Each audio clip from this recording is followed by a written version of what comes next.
They call it the fog of war. There are metaphorical swords clashing all around you. An attack could come from any direction. It's not just a problem for soldiers, it's a problem of life. Because life is a battlefield. It's job interviews, business launches, relationships, really any moment where uncertainty and pressure collide. In this video, we'll tell you how to navigate the fog of life like a master strategist. The phrase fog of war refers to the uncertainty and confusion on the ground during military conflicts. It's a phrase that was coined by the strategist Clausewitz in the 1830s. We can apply it to our own lives to figure out what we should do when it feels like we're about to be overwhelmed.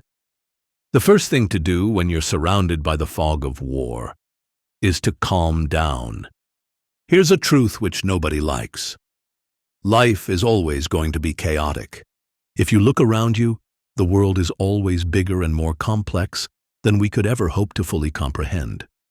So we have to think about where we can apply ourselves, what we can work with, and most importantly, how we can fix our situation. If you find yourself in a situation where you feel the fog of war is around you, you start like this, with calm. Then you start getting your bearings. You start by figuring out what you have and where you are as best you can, and by figuring out the best path to safety. There's a scene about this in the classic book War and Peace, during the Battle of Borodino. The soldier Pierre finds himself lost during the battle against Napoleon's armies. He could die at any second. He knows he could run into the wrong group of soldiers and lose his life. He knows that it's not really fully up to him. He's going to need luck to make it out alive. We have analogous situations in our lives. Things can get really bad before they get better. We could lose our savings. We could lose our job. We could lose our relationships. Those are all terrible ordeals for anyone that will add gray to your hair and stress to your heart. Now, I wish I could tell you that I knew a way to avoid all that there was some way to be spared from life's tribulations. I'm here to tell you there is not. Sometimes life makes the decisions for you, and you have to deal with them. The Stoics taught this lesson over and over. Many things are beyond our control. A big part of happiness, the Stoic way, is accepting that many things are out of our control. No matter how much we want to, we won't be able to control them. Sometimes there are people we love very much who make bad decisions, and we can't stop them from making those decisions. Sometimes tragedies happen. Sometimes they even look like they're avoidable because they were caused by bad people who shouldn't have done them.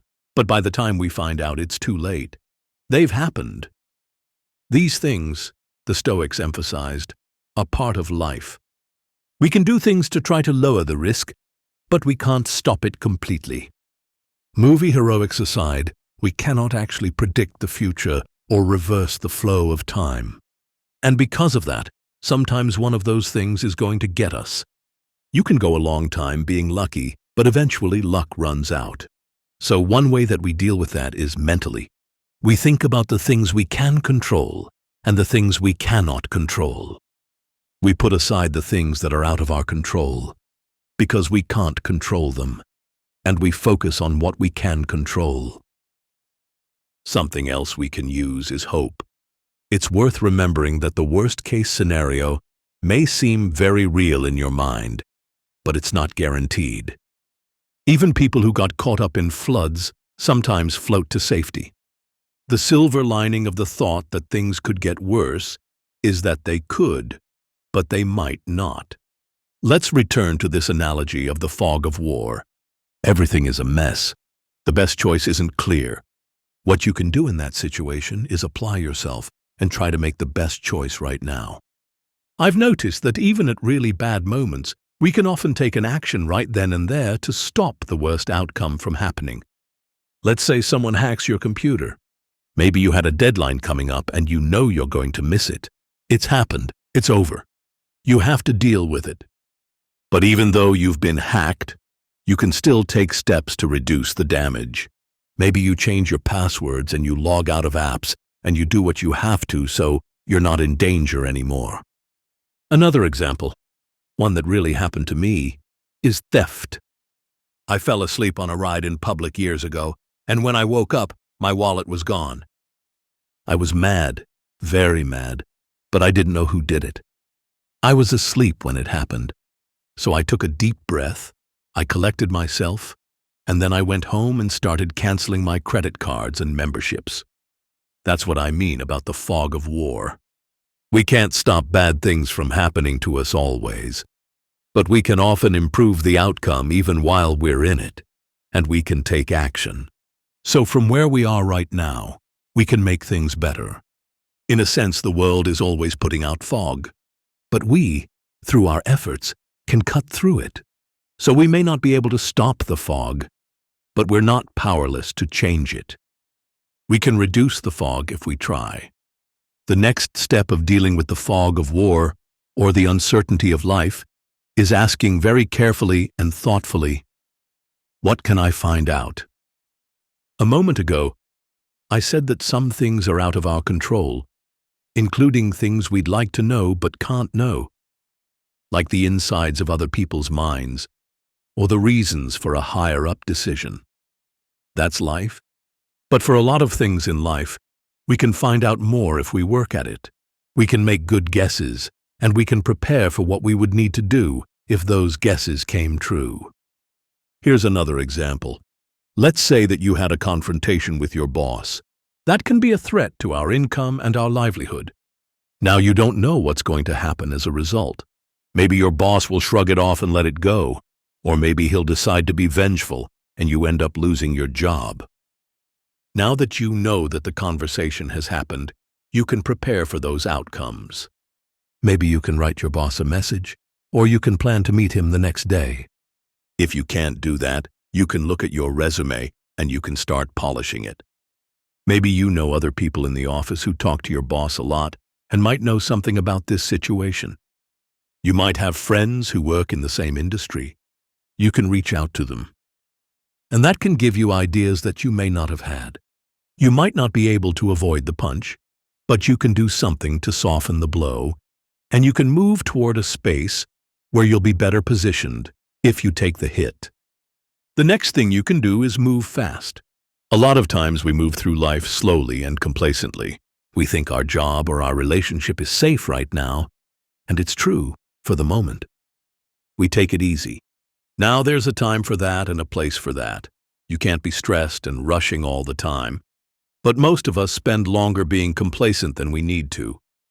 Most of us could spend more time preparing for tough times.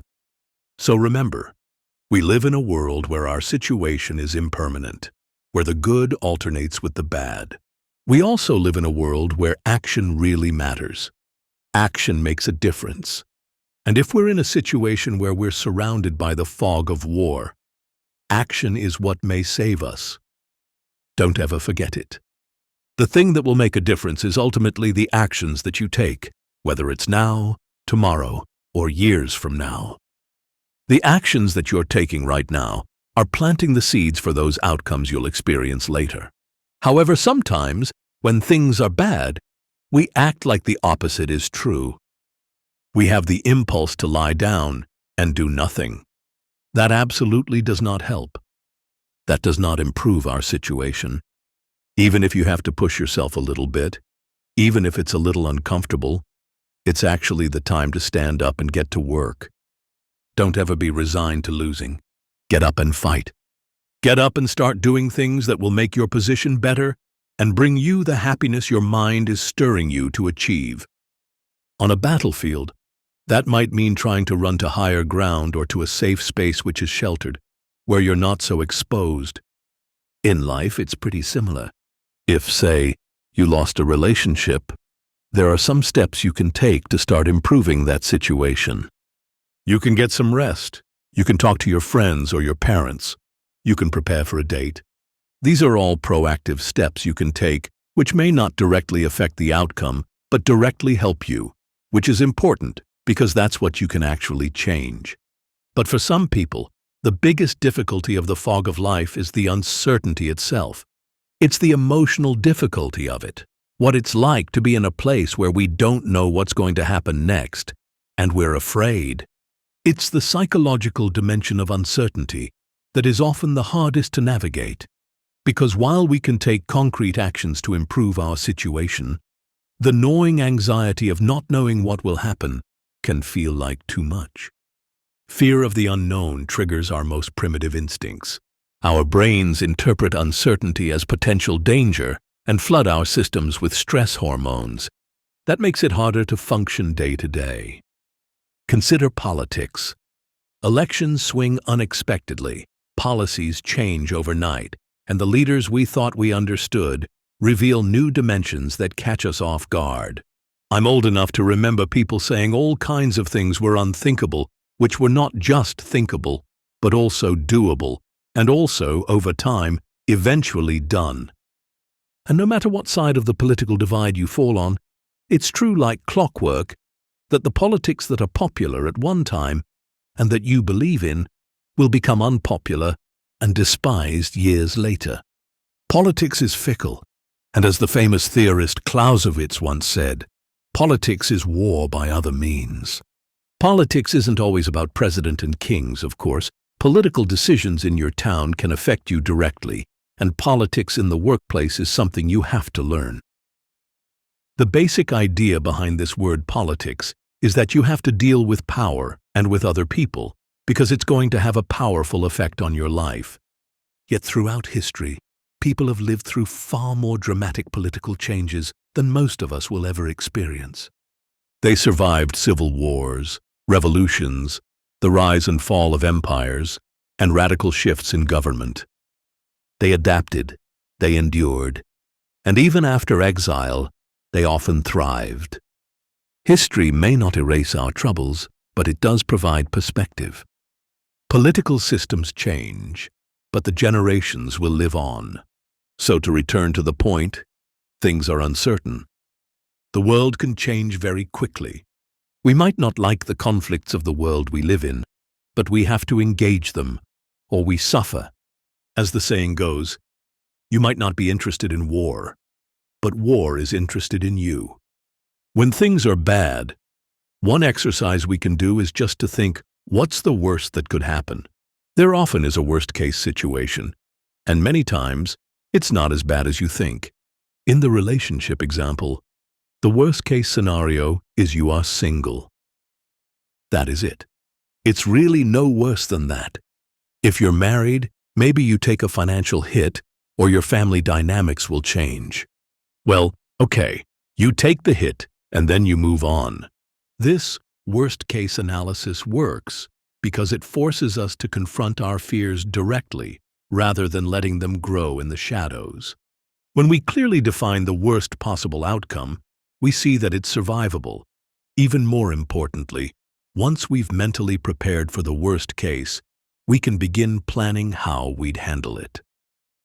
This planning process transforms us from passive victims of circumstance into active agents against the world. The fear becomes manageable because we've done what our emotions were trying to get us to do: face the problem and then do something about it. The point here is that you can use your mind to figure out what might happen, and then you can start to deal with it. And the moment you start to do that, your fear decreases, your panic decreases, and you start improving emotionally from that moment onward. One idea the Stoics were getting at, in their way, is that we live in a statistical world. We don't ever really know fully what's going to happen or the odds of everything that is going on. So we have to think about and accept that we live in a world with limited information. But we can take comfort knowing that that's true of everyone else too. And if they can deal with it, we can too. This is an idea the ancient Stoics knew that modern people often miss. They didn't have probability theory or statistical analysis, but they intuitively grasped what we now understand mathematically, that life operates on probabilities, not certainties.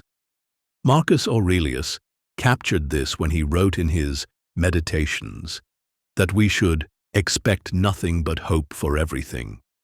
He wasn't advocating for pessimism, but for a realistic acceptance of uncertainty as the fundamental condition of existence. The Stoics built their philosophy around this recognition of uncertainty. Their concept of premeditatio malorum, or imagining potential setbacks, was a sort of math-based preparation. They understood that if you live long enough, you will face loss, disappointment, and suffering. These are non-negotiable. They are a part of being human. You can't use money or your resources or even true genius to stop all of this. It's coming for you, eventually. And again, it's not because of personal failures or cosmic injustice. It's because these are the predictable outcomes of living in a world governed by chance and change, where there's a chance of winning and losing with every choice. Seneca advised his friend Lucilius to rehearse poverty not because he expected it, but because probability suggested it was possible. This statistical understanding led the Stoics to develop what we might call probabilistic wisdom.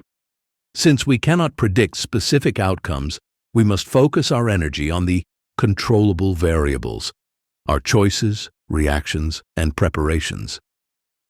Epictetus expressed this in his famous dichotomy of control. Some things are up to us, while others are not up to us. Like modern portfolio managers who diversify investments to handle market volatility, the Stoics diversified their emotional investments. They loved their families deeply, but held their attachments lightly, knowing that loss was statistically inevitable. Perhaps most importantly, the Stoics recognized that this uncertain aspect of existence applies universally. Everyone faces the same fundamental uncertainty, from emperors to slaves, from the brilliant to the simple. This doesn't have to be a source of despair. It means, in this respect, we are all equal and connected.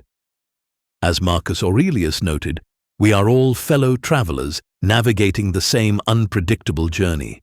Even the best, smartest, purest people had to deal with this. Therefore, we'll have to deal with it too. In the face of all this uncertainty, we can learn to feel humility. The Stoic sage isn't someone who knows all the answers, but someone who has learned to act wisely despite not knowing the answers. They understood that confidence comes not from knowing the outcome, but from a more general understanding of principles and processes. Modern life may feel more uncertain than ever, but uncertainty has always been the baseline of the human condition. We may have lost some of the Stoic hard-won wisdom, but we can study them to regain it. You can see our other videos to learn some of that wisdom too and apply it to your life. So now, as we wrap up, we have an idea of the things that we can do to fight the fog of war. 1. We can take action. 2. We can try to learn more information. 3. We can calm our fear by using our minds. 4. We can take action and move fast, while there's still time. There's a line from Johnny Cash I often reflect on. This world is rough, and if a man's got to make it, he's got to be tough. It's a life lesson and a Stoic lesson. We have to use our minds and our abilities, all of our abilities, to the best of our ability in order to do well in this life. But even in the middle of the fog of war, we can overcome. We can win by being smart and active and effective, and by not taking things lying down. So take heart and do what it takes to succeed. You have the mind for it, you have the wisdom for it, and you have the knowledge for it. We can do great things despite the fog of war. So go out there and do them. And if you found value in this, please consider subscribing and leaving a comment. We're always happy to hear from our community and learn about what you've taken from our videos. Finally, good luck to you. We wish you all the best, and we'll see you in the next one.